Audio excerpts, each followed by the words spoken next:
علیکم دوستای عزیز، امید که جور و صحتمند باشین. به طور معمول امروز بازم در کنار استاد علیرام طوفانی قرار گرفتیم که امروز از درخواست داریم که برای ما یک نعی یا طوله بزنه، ببینیم که آیا مثلا چطور یک نعی میزنه ای. ما و شما استاد علیرام طوفانی.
استاد علیرام چند مدت میشه که چپانی منی؟ 5 سال. 5 سال میشه؟ خب این منطقه مثلا چی نام داره؟ این منطقه اینجا که هست خب پتابکو. پتابکو. از این دره ها با آب میاد نمیه؟ نه اینجا خشکه.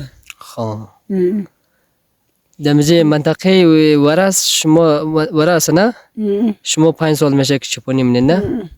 خب از این امشب هم خوب دکو هستیم دیگه. از این شب دکو یاره. خب بسیار خوب. خب استاد علیرام باز درس مرسی چیزام خوانده، یک سواد نوشتن و خواندن هم یاده؟ نه خب قدمی دمبره را سرونم امیت الله را. خب اگه باید مایدی کوچیک اگه یاد داری کم خدمت دوستا برسند؟ نه باید یاد ندارم صدای مفته. نه یک کوچیک هم نمیشه که مثلا برای دوستا یک زمزمه کنی؟ یاد ندارم. نه خو یک کوچیک مثلا. آواز من نمیشه. خب آواز من نمیشه. استاد علیرام می مردم ورس خلاصه سبک زندگیش چی رقمه؟ زیادتر مالداریه یا مثلا زراعت و دهقانی است؟ زرش مالداریه. خب اینجا نه 100 دانه 50 دانه 20 دانه 30 دانه. خب بازی مردم ایلاق مورنه؟ همین سا گذره میبینیم دزو بالا مثلا دزی کناک هسته این مردم ایلاق میرنه؟ خب کوچ مره پسای پشت از گنا زیاد خانه بالا از کام خانه شونه لک کجا کدام کو؟ همو کو. خب شم خانه. بسیار خوب بسیار خوب. باز اینجا تنها دیگه نمیاری؟ دیگه میارم دیگه مجبوریه دیگه اینجا. خب لای من نلقه خدا. خب بسیار خوب. تشکر دیگه استاد علیرام. خیر ببینی که بینندای عزیز قسمی که شما در جریان هستین میبینین.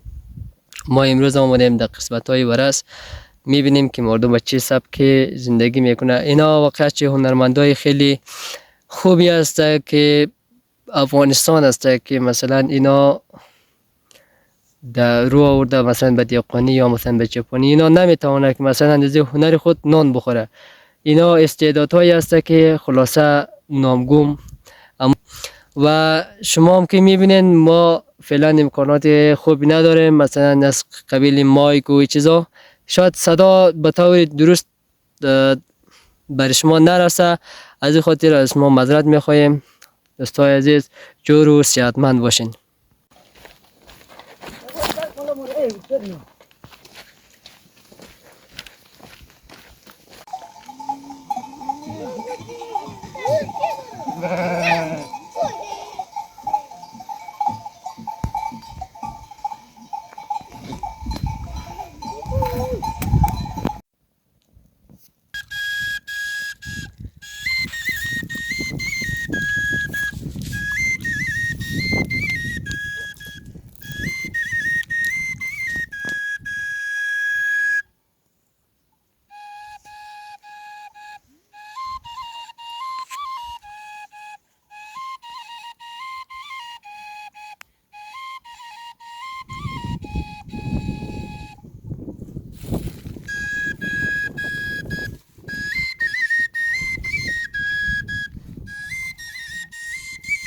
دوستای عزیز، قسمی که در تصویر میبینین حالت غروب است که رافته است طرف شام که ما امشب هستیم در کوه همراه چوپانی که با و شبایی که مثلا در کوه هستیم به مردم قسم روار داره که گوسفندا شبا در کوه همراه چوپان و غذا و این چیزا از خانه میاره که میشه بخوره و شبا هم خو تا جایی را شاید گرم باشه. این کوه ها که است کوه های پیتاپکوس.